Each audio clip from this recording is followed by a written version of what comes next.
YouTube, what it do? Today we're back with another website titled Relationships Blog City. And today we have an article that's called Professional Daters Made by Danger. I believe Danger is a woman. It's unclear, but if you read the article, you kind of get that impression. And this article was written on July 1st, 2004. Now before we get into it, hit that subscribe button, hit that like button, show some support for the channel. Really appreciate y'all. Alright, so let's get in there. This article goes over what was known as a professional dating school. So back in the day, and maybe even now, there was dating schools that existed for men. And these are schools that would educate men on attracting, and dating, and keeping a woman. And in this article, they go over a particular school that was known for creating dating professionals. And they would do this by instructing them on what to say and how to behave. And this was all done in order to attract the woman that they wanted. And according to the author, they were known for making no mistakes early in their relationships and were very smooth and very seductive. So some examples that this professional school taught were things like what maybe a woman would believe, or what would a woman say, or what's their mindset. So for example, one thing that they were teaching was that women are not attracted to guys they perceive as average. So I just want to point out though that the key word here is perceive, right? If you can control the way things are perceived, then you can manipulate others into believing certain things. And it's kind of like marketing 101. You know, you have brands like Porsche, maybe Lamborghini, BMW, who want you to perceive their vehicles as above average, as luxury, as status, as excellence, as power, right?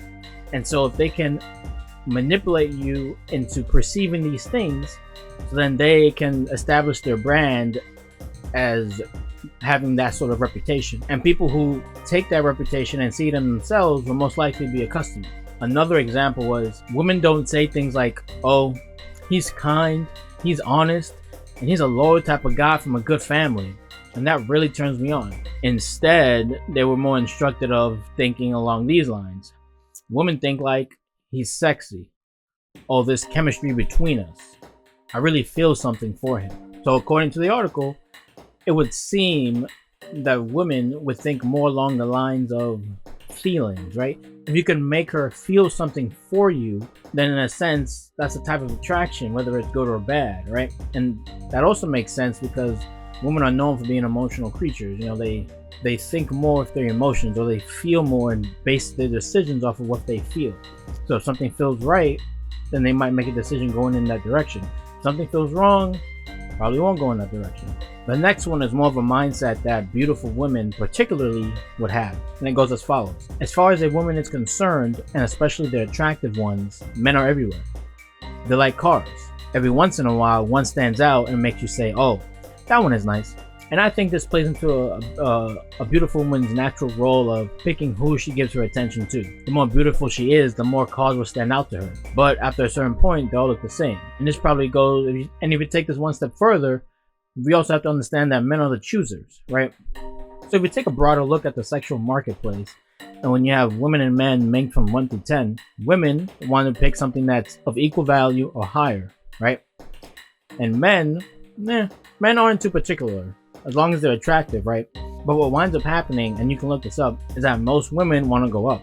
Let's say the 8s and the 9s and the 10s. So the women who are 8s, 9s, and 10s want to date men who are 8s, 9s, and 10s. And sometimes you have the case where a 10 who's a woman wants to find a man who's an 11, but the scale is from 1 to 10.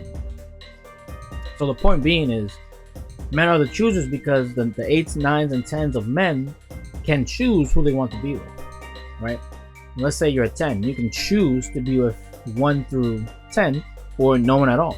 And lastly, the last thing this article was stating that they taught was women are far more attracted to things like attitude, confidence, body language, and humor rather than looks or money. And so since women are more attracted to things like attitude or confidence, this most likely means that these are things that all men can possess.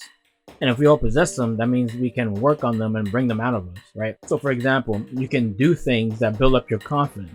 If you're building up your confidence, you're gonna get better confidence. And if you have better confidence and you feel more confident, then most likely this is gonna lead to a greater attraction in the opposite sex when you deal with them, because you're confident. So it's important to note that you do not need to be rich or handsome to attract women. Perhaps keeping them, but that's also debatable. What being rich or handsome or maybe having a very nice car mostly does is an attention seeker, it's attention grabber, right? It's one way to signal that you have something of value. It grabs the attention of whoever notices. So one of the key points that this article was getting at was that what mainly attracts or repels a woman would be the emotional state she receives from being around you. The point to focus on is being able to invoke an emotional reaction which would cause an attraction. Or at least that's what you would want to do, and most likely that's what naturals do anyway. Overall, to sum things up, this article was going over professional daters, which would have graduated from a professional dating school that taught men how to speak, think, and act in order to attract the woman they wanted to date. So let me know what you thought about the article. Leave some comments down below. Let me know what you think. So if you're new to the channel, or if you've been watching my videos and you haven't subscribed yet, please hit that subscribe button. Please hit that like button. I'm trying to grow this channel out. Please support me, and I'll see you next time. Peace.